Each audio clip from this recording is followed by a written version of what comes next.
എമ്മാതിരി വെടിയല്ലേ ട്രംപെണ്ണം പൊട്ടിച്ചുകൊടുക്കുന്നത്. ലോകത്ത് എവിടെ യുദ്ധം നടന്നു കഴിഞ്ഞാലും വെടിനിർത്തൽ ട്രംപെണ്ണം പൊട്ടിക്കും. അതൊരു പതിവായി മാറിയിട്ടുണ്ട് ഇപ്പോൾ. എന്താണെങ്കിലും ഇസ്രായേൽ ഇറാൻ യുദ്ധത്തിൻ്റെയും വെടിനിർത്തലിൻ്റെ ആഹ്വാനം നമ്മുടെ ട്രംപെണ്ണൻ്റെ ട്വീറ്റിൽ കൂടെ തന്നെ വന്നത്. നമ്മൾ ചിന്തിക്കേണ്ട ഒരു കാര്യമുണ്ട് കേട്ടോ. വെടി നിർത്തിയോ നിർത്തില്ല എന്നല്ല, അണ്ണം വെടി പൊട്ടിച്ചോ പൊട്ടിച്ചില്ല എന്ന് നമ്മൾ ആലോചിക്കേണ്ടത്. ഒന്നുമില്ലെങ്കിലും സമാധാന രാജ്യമായിട്ടുള്ള പാകിസ്ഥാൻ വരെ ട്രംപെണ്ണന് നോബൽ സമ്മാനം കൊടുക്കണമെന്നാണ് പറഞ്ഞത്, അതും സമാധാനത്തിൻ്റെ. അപ്പോൾ നമ്മൾ തീർച്ചയായിട്ടും പരിഗണിക്കേണ്ടതായിട്ടുണ്ട്. ഇനി ട്രംപെണ്ണൻ ചെയ്ത വെടിനിർത്തലുകൾ എന്തൊക്കെ നമുക്ക് നോക്കാം. ആദ്യം തന്നെ ഉക്രൈൻ റഷ്യ യുദ്ധത്തിന്റെ വെടിനിർത്തലാണ് ആദ്യം ട്രംപെണ്ണൻ പൊട്ടിച്ച വെടി. രണ്ടാമത്തെ വെടി ഹമാസ് ഇസ്രായേൽ യുദ്ധത്തിലെ വെടിനിർത്തൽ. മൂന്നാമതായിട്ട് ഇന്ത്യ പാകിസ്ഥാൻ യുദ്ധത്തിന്റെ വെടിനിർത്തൽ.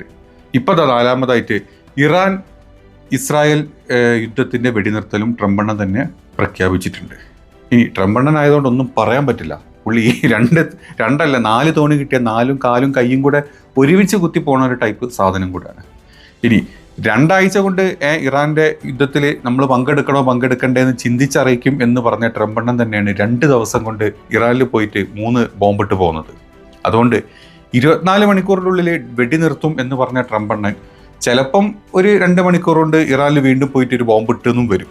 കാരണം ഇറാൻ ബോംബ് പൊട്ടിച്ചത് ട്രംപെണ്ണന്റെ സ്വന്തം സൈനിക ബേസായിട്ടുള്ള ഖത്തറിലെ, അതായത് ലോകത്തിലെ അമേരിക്കയുടെ ഏറ്റവും വലിയ സൈനിക ബേസായിട്ടുള്ള ഖത്തറിൽ 1996 സ്റ്റാർട്ട് ചെയ്ത ഖത്തറിലെ സൈനിക ബേസിലാണ് ഒരു കൂസലും ഇല്ലാണ്ട് ഇറാൻ പോയിട്ട് 19 മിസൈൽ അങ്ങോട്ട് വിട്ടത്.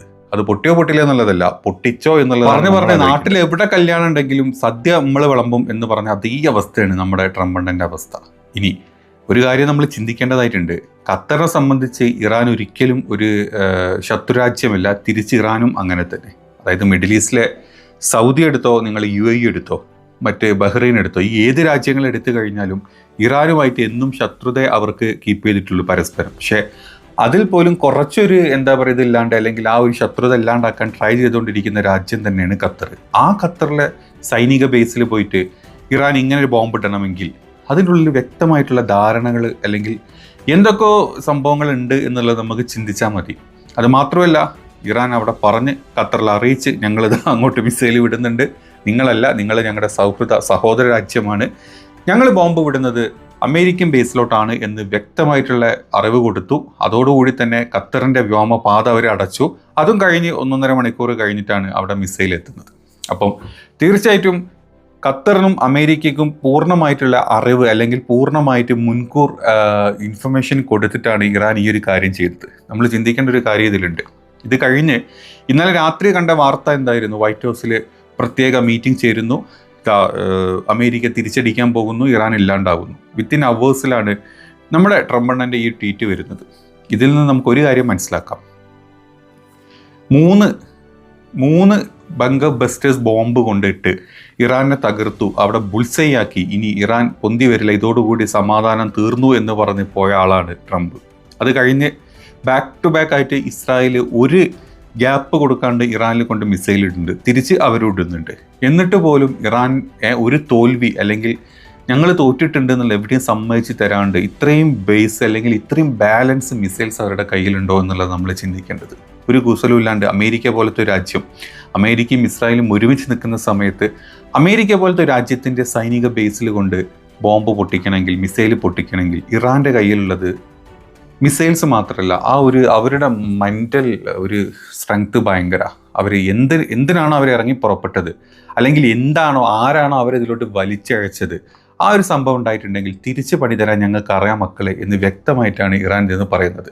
ചുരുക്കി പറഞ്ഞാൽ അമേരിക്കയുടെ ഒരു പതനം അല്ലെങ്കിൽ അമേരിക്ക തോൽവി സമ്മതിച്ച പോലെ തന്നെയാണ് ഈ കാര്യങ്ങൾ നടത്തുന്നത്. എന്തൊക്കെ പറഞ്ഞാലും ഇസ്രായേൽ ഇതിനൊരു രീതിയിൽ സപ്പോർട്ട് ചെയ്യില്ല എന്ന് നമുക്കറിയാം. ട്രംപ് ഈ ഒരു യുദ്ധ സീസ് ഫയർ പ്രഖ്യാപിച്ചിട്ടും അതിനുശേഷവും പല സമയത്തായിട്ട് പല ഗഡുക്കളായിട്ട് ഇസ്രായേൽ ഇന്നലെ പുലർച്ചെ സമയത്തും ഒക്കെ ഇറാനിൽ കൊണ്ട് ബോംബിട്ടിട്ടുണ്ട്. തിരിച്ച് ഇറാൻ അവിടെ തെല്ലവീവിലും അതുപോലെ തന്നെ ഹൈഫയിലും മറ്റ് പല സ്ഥലങ്ങളിലും തിരിച്ച് ഇറാൻ്റെ മിസൈൽസും പതിച്ചിട്ടുണ്ട്. കൂടുതൽ ആളുകളും ഇപ്പം ഇസ്രായേൽ ബങ്കർ തന്നെയാണുള്ളത്. കാരണം യുദ്ധം രൂക്ഷമായിക്കൊണ്ടിരിക്കുകയാണ്. കുറച്ച് നമ്മുടെ നാട്ടിലെ ക്രിസംഗികൾ ആ ഇസ്രായേലുള്ളത് ഒഴിച്ചു കഴിഞ്ഞാൽ ബാക്കിയുള്ള എല്ലാവരും സത്യം പറയുന്നുണ്ട്. പിന്നെ ഇവന്മാർ വന്നിട്ട് പല മിത്ര ചാനലുകൾ കൂടെ ഞങ്ങളിവിടെ സേഫാണ്, ഞങ്ങളിവിടെ നല്ല രീതിയിൽ ചട്ടി കേൾക്കുന്നുണ്ട്, അതുകൊണ്ട് ആരും പേടിക്കേണ്ട എന്നുള്ള ചില വീഡിയോസും മെസ്സേജുകളും നമ്മൾ ഇതിൻ്റെ ഇടയിൽ കാണുന്നുണ്ട്. ഇനി നമ്മൾ ചിന്തിക്കേണ്ട മറ്റൊരു കാര്യം കൂടെ ഉണ്ട്. ഇന്നലെ വൈകിട്ടാണ് ഇറാൻ്റെ വിദേശകാര്യമന്ത്രിയും റഷ്യയുടെ പ്രസിഡന്റ് വ്ളാഡിമിർ പുടിനും തമ്മിലുള്ള ഒരു മീറ്റിംഗ് കഴിഞ്ഞത്. അതിൻ്റെ യഥാർത്ഥ അവസ്ഥ അല്ലെങ്കിൽ എന്താ പ്രസ്താവന പുറത്തോട്ട് കംപ്ലീറ്റ് ആയിട്ട് നമുക്ക് ആർക്കും നമ്മൾ കണ്ടിട്ടില്ലെങ്കിലും കിട്ടുന്ന സൂചനകൾ വെച്ചിട്ട് റഷ്യയുടെ കംപ്ലീറ്റ് സപ്പോർട്ടും ഇറാൻ ഉണ്ടാവും എന്നുള്ളതാണ്. ആ ഒരു സപ്പോർട്ട് ഉണ്ട് എന്ന് ഇന്നലെ വൈകിട്ട് കേട്ട് അതുവരെ ഒരു സത്യം പറഞ്ഞാൽ ഇന്നലെ രാവിലെ മുതൽ വൈകിട്ട് വരെ ഇറാൻ എത്രത്തോളം ഇസ്രായേൽ അടിച്ചു എന്നുള്ളതിന് പൂർണ്ണ വിവരം പുറത്തോട്ട് എവിടെയും വന്നിട്ടുണ്ടായിരുന്നില്ല.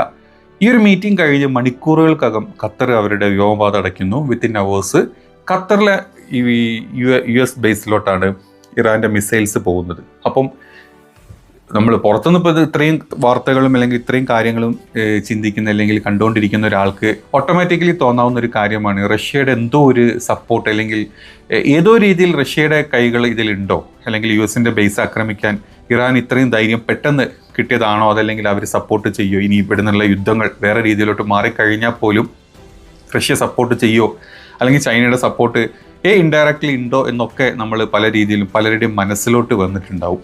ഇനി അത് മാത്രമല്ല, ഇറാൻ ഈ പറഞ്ഞ ഖത്തറിൽ മാത്രം ഈ ഒരു മിസൈൽസ് വിട്ട് നിന്നിട്ടുമില്ല. തിരിച്ച് ഇറാഖിലെ ബാഗ്ദാദിലോട്ട് പോലും അവർ അമേരിക്കൻ ബേസിലോട്ട് പോലും ഇറാൻ അവരുടെ മിസൈൽസ് തൊടുത്ത് വിട്ടിട്ടുണ്ട്. അപ്പം യുദ്ധം ഒരിക്കലും അവസാനിക്കും എന്നും പെട്ടെന്ന് അവസാനിക്കും എന്ന് തോന്നുന്നില്ല. പക്ഷേ അമേരിക്ക ഇതെങ്ങനെയെങ്കിലും അവസാനിപ്പിച്ചേ പറ്റൂ.